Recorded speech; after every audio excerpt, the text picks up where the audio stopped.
Hello everyone, I am Sherri and this is me now. Today I am going to talk about the convoy that is going on here in Canada. I realize that this is potentially an explosively controversial topic, and I have friends, family, and loved ones on both sides of this ordeal.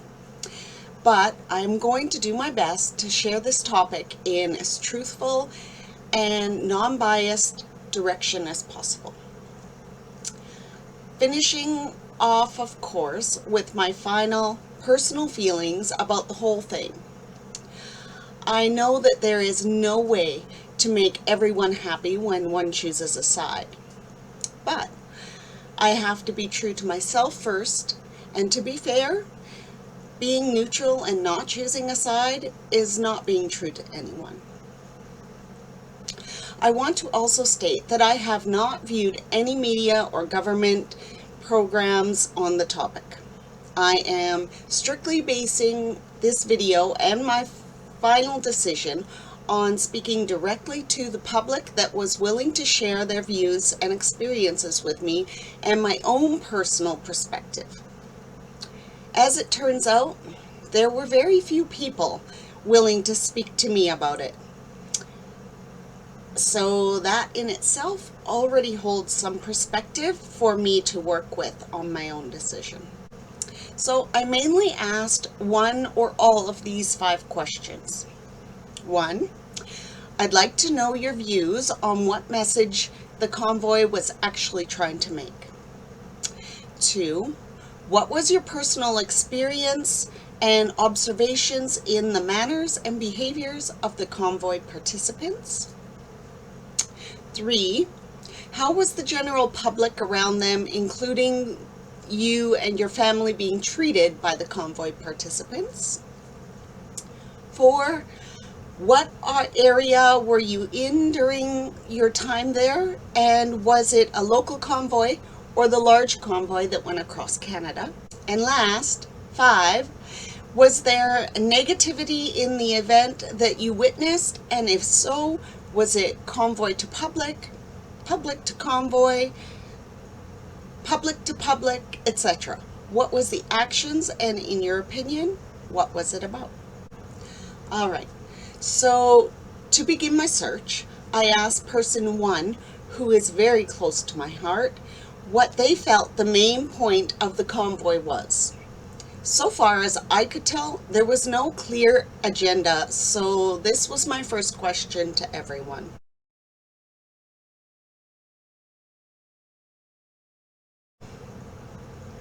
Their answer was that the convoy was for our freedom to make our own health choices, to be vaccinated or not, and to be with our families for weddings, funerals, and births without mandates. Okay, so we are free to make our own choices. We do not have to be vaccinated. We are allowed to be with our families for functions, and yes, there is a mandate on how many people are gathered together to help control the spread of the virus. This rule is in place because we have the choice to vaccinate or not, and many people are choosing not to. Therefore, they need to do what they can to control the spread. Okay. Next, they go on to say that in Quebec, they can be fined for not being vaccinated. I feel that a choice like that is so that they would be able to lift all the mandates, but it is taking the choice away. Then they went on to say that all other provinces, people can be fined for gathering with unvaccinated people. Now, this is absolutely not true. You can gather with who you want. However, many people are not willing to take that risk with their health and the health of those around them. Then they go on to say, Canada is sick of Trudeau and his tactics because it's not working. Okay, I am not on the side of government at all. And no, I suppose it isn't working. Having everyone on board to vaccinate and eradicate this virus would make things much easier, and things could get back to normal. However, We are free to choose in Canada, so there has to be other rules in place to accommodate the freedom to choose and still maintain some control over the spread of the virus. Therefore, they are doing the best they can without taking our right to choose away. Aside from these points, they suggested getting more detailed information from person 2. So, I messaged person 2, who again is very dear to me. And again, I asked what they felt the main point of the convoy was.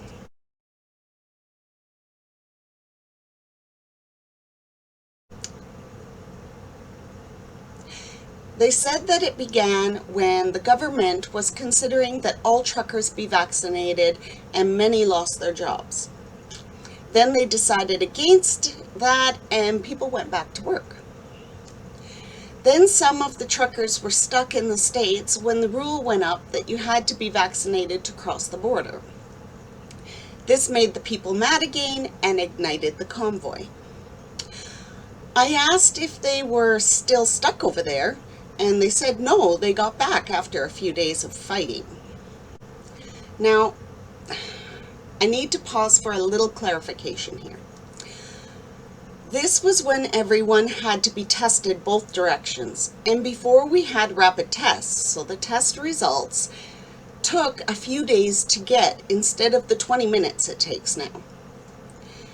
It had nothing to do with truckers specifically, as all travelers went through this exact same thing, waiting in airports, etc., until the results came in.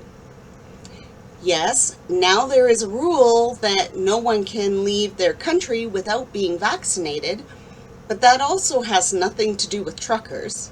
It is a worldwide rule, so that is a redundant point. They went on to say that the convoy is to make the pandemic stop. Okay, so the virus is not going to stop because a convoy is happening. To stop a pandemic or virus, we have to fight the virus. They have created a vaccine to help us do that. All we have to do is choose to get it. Then they said that those who don't want the vaccine want to be treated as equals. I get that. There are many restrictions for those who choose to not get vaccinated. However, the restrictions do make sense if we simply pause a moment, set our emotions aside, and think rationally about them. Person 3 reached out to me and honestly was the most thorough and well-answered conversation by far. This person took their kids to the Edmonton Convoy and offered to answer my questions.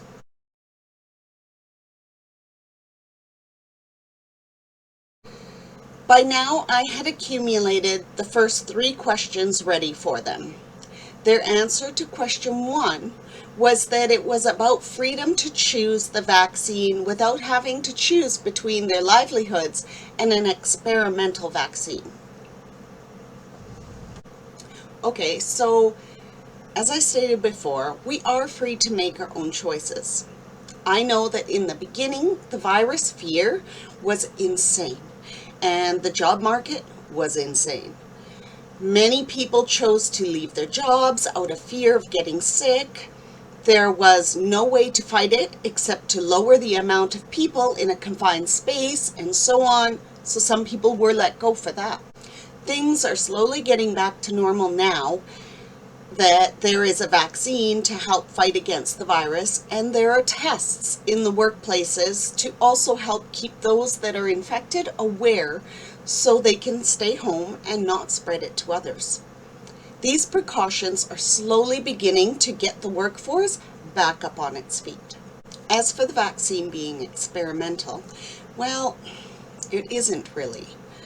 When the SARS outbreak happened in 2003, they began working on this vaccine. They did not finish it before SARS was under control. Then it got put onto the back burner as other things got brought to the front of the focus.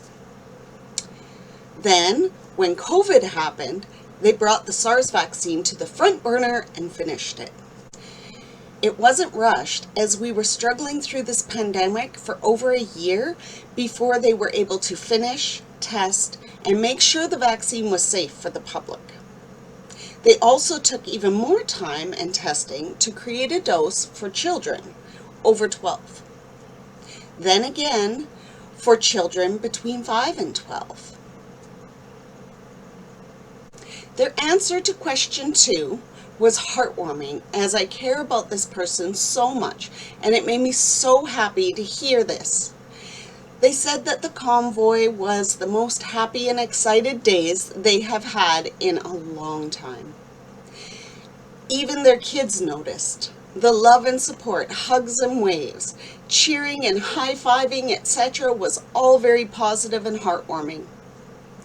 They went on to say how the last few weeks leading up to it was an emotional roller coaster, and the convoy was a huge sense of relief for the first time in the last 2 years. It gave them hope for the future and their children. They had felt so alone in their hesitation to believe the government and big pharmas. They joined the local convoy at Atchison and followed it to the Parliament grounds in Edmonton and said they did not witness any negativity. They did say they heard of some, but didn't see any at all while they were taking part.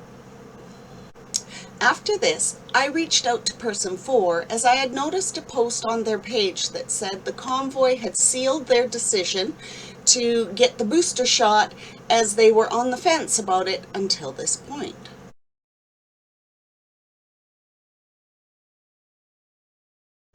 They said they were not involved in it, as they had chosen to stay home. They were bombarded by aggressive and cruel texts. I posted my questions, and this was their answers.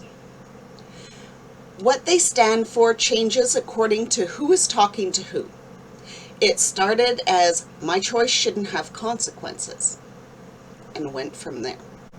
This kind of behavior is absolutely not acceptable. I was horrified when hearing this. No one deserves to be mistreated like this. That is abuse and absolutely not acceptable. Seems here that the only freedom they are convoying for is their own, and if you are on their side, it will be a joyous event, but for those who disagree or simply don't join to support it, they will be aggressively ridiculed. This was happening from a local convoy to Grand Prairie. After this, I reached out to person 5 and asked if it was okay for me to refer their comment, and they happily agreed.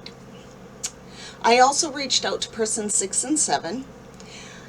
I knew they were not involved, but asked if they would share my request for anyone willing to share their experiences with me to PM me, and they both refused, and I totally understand why.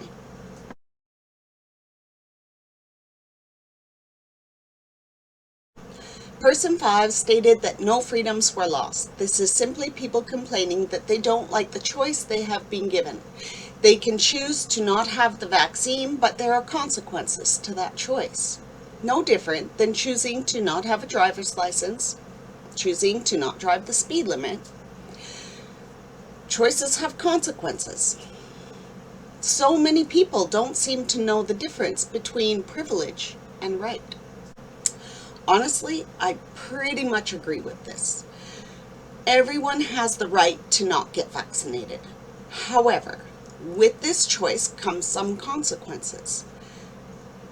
You are still allowed to go anywhere that a mask is mandatory to keep those around you protected. However, you are not allowed to go places where the masks are being removed for long periods of time, like restaurants, bars, pools, etc. This is very similar to the already standard vaccine policies. These, of course, vary by province, as does the COVID vaccine, but unvaccinated children are not allowed to attend public schools in some areas and must be homeschooled. In others, they are required to stay home when there is an outbreak or pandemic. Because the vast majority of people are vaccinated with all the standard vaccines, we don't even think about these anymore. They just get done automatically without another thought. Person 6 said, "It's cool that I want to try to hear both sides, but did not want all that drama invited onto their page. They were sure that it would cause dramatic arguments with people and they didn't want that." Person 7 said basically the same thing, that they were avoiding it because of strong feelings and opinions and did not want to do that to themselves. A good debate is one thing, but this is likely to get very aggressive. I totally understood how these people felt, as I learned that this was not the peaceful event for everyone as it was for the few.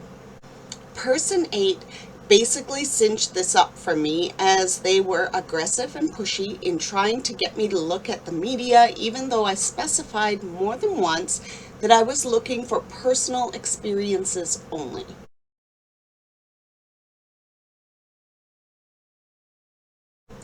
They started by saying they were following it since the planning stages and that their Facebook was full of stuff, but was probably restricted again, so maybe I couldn't see it.